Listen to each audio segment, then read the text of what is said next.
Welcome to the Tech Egg. Don't get scrambled. Enjoy the video. In this video, I will explain how to make iced matcha tea. To begin, gather your essential ingredients: high-quality matcha powder, fresh water, and plenty of ice.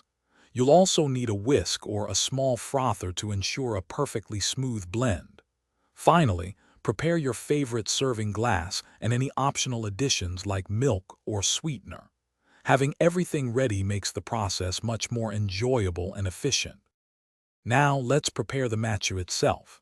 Sift 1 to 2 teaspoons of your matcha powder into a small bowl to prevent clumps.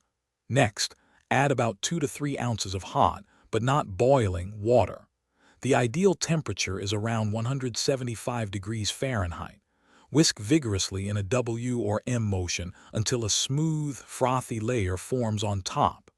This step is key for a rich flavor. With your matcha whisked, it's time to assemble your refreshing drink. Fill your serving glass generously with ice cubes.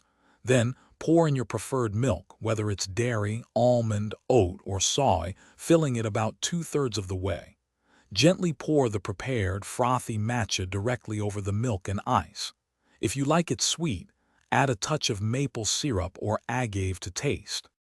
Finally, give your iced matcha a gentle stir to combine all the beautiful layers of milk and vibrant green matcha. Take a moment to appreciate the color and aroma before taking your first sip. This homemade iced matcha is a perfect pick-me-up, offering a delightful balance of earthy flavor and creamy texture. Enjoy your refreshing creation.